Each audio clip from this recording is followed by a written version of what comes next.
Chapter 5, Section 3 is looking at kind of the same type of information that we've been looking at the previous sections, except this time it's working with binomial distribution, and the difference between binomial and other things is binomial, as you know, bi means two. So this is when you have problems that only have two possible outcomes. Okay. For instance, if you toss a coin, you can get heads or tails. When a baby is born, it's either a boy or a girl. Usually, when you can break it down into a success and a failure, okay? Now, success, failure, don't always think of it as good and bad. If you were flipping a coin, or sorry, let's say you were, somebody's having a baby and they already have two girls and they really want a boy. The boy would be success, the girl would be failure. Now, that's not to say that they don't want the girl and they wouldn't keep the girl and all of that. It's not to say that it's just like a horrible bad thing. All it means is that one of them they were looking at, they wanted that to happen, and the other one is maybe not so much. Okay, it could be whether or not medicine works. Okay, if the medicine works, it's a success. If the medicine doesn't work, it's a failure. So that's binomial, is when you can break it down into two possible outcomes. Okay. It has to satisfy, a binomial experience has to satisfy these requirements. So each trial can only have two possible outcomes. There has to be a fixed number of trials, so that they're saying we're going to do this 15 times, or we're going to do it 5 times, or something like that. The outcomes of each trial must be independent. So what we're saying is if something happens the first time, it does not have an effect on the probability of the second time. And the probability of each success must remain the same for each trial.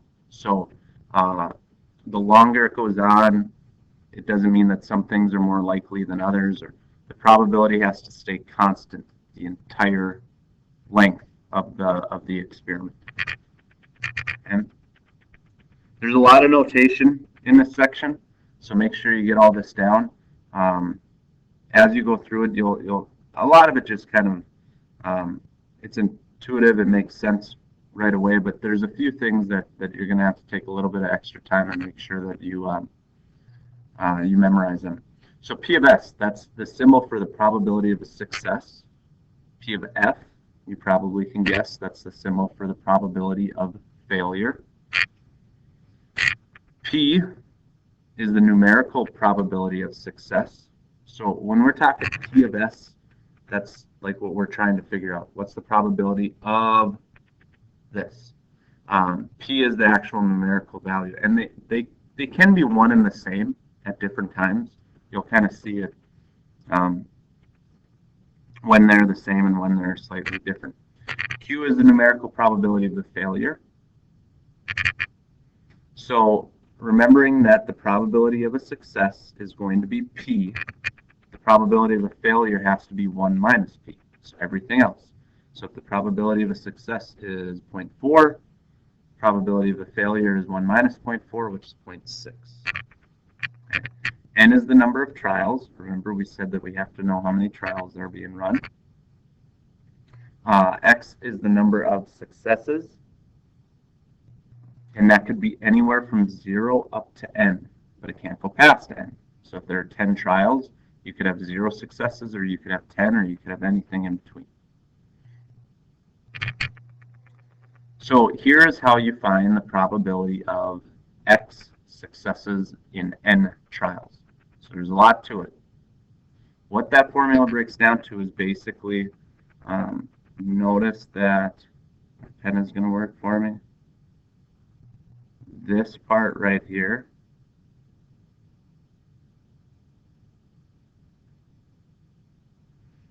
that part right there is the formula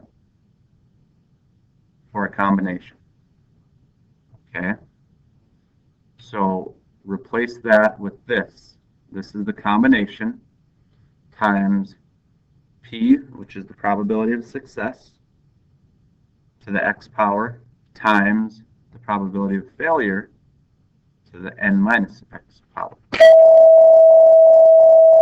survey found that 1 out of 5 Americans say he or she has visited a doctor in any given month. If 10 people are selected at random, find the probability that exactly 3 of them will have visited a doctor last month. So here's what we're doing. Start with that formula. Okay, you could break it down and you could just do your combination, right? You got 10 combination 3. But the first thing you have to do is make sure that you know all the numbers. Okay, so n is the number of trials, that's 10.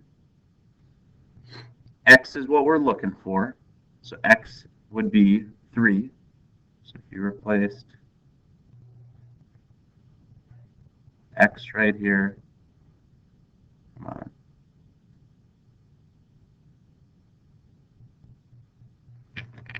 It doesn't want to let me do it. If you replace X right there with 3, okay, little p, that's the probability of a success, and it says 1 out of 5. So 1 out of 5 is 1/5 or 0.2, whatever you want to do with it. And then X again is our 3. So Q is going to be 4/5. So here we go. We plug in 10 for the N, 3 for the big X, 1/5 for little p, 4/5 for little q. Chase Hopper, you have a message in your attendance office. Chase Hopper. And if you calculate all that out, you should get 0.201. So there's about a 20% chance that in any given month, if you ask 10 people at random, exactly 3 of them will have visited a doctor last month. A survey from Teenage Research Unlimited found that 30% of teenage consumers receive their spending money from part-time jobs. If you ask 5 teenagers if you pick 5 teenagers at random, find the probability that at least 3 of them. So think about that, at least.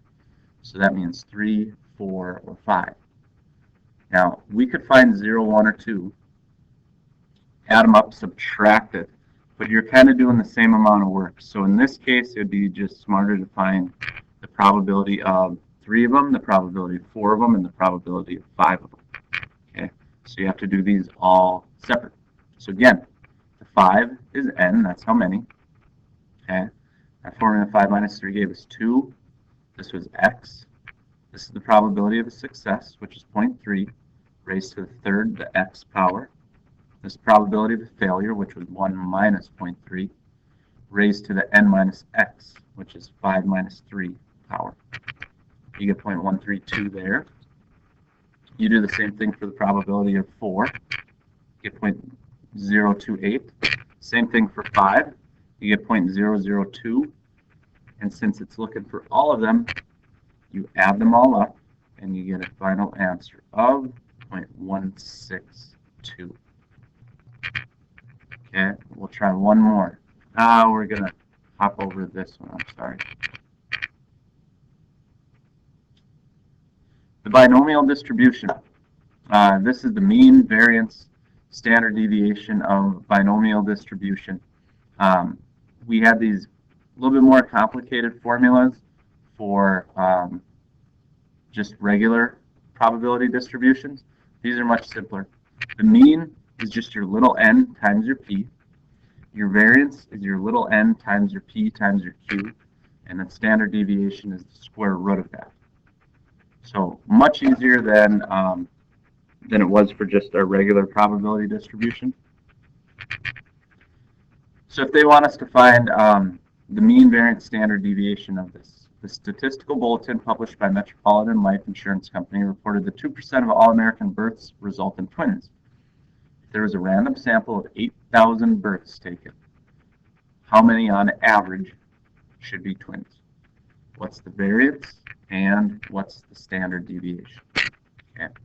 So the mean, very simple. You take 8,000, which is n, times the probability of being twins, which is 0.02, and you get there should be about 160 sets of twins.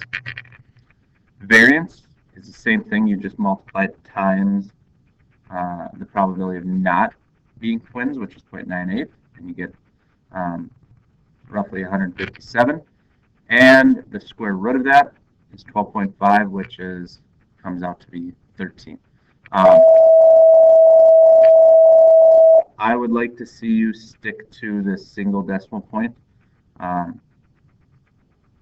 rounding rule says that we should just stay to 1 decimal point further than what everything is measured in. Well, we're talking about whole number of births, so you should stick to the 1 decimal point. Okay, that's it for this section. Kind of formula heavy, but if you make sure to pay attention to all the details, it shouldn't be too bad for you.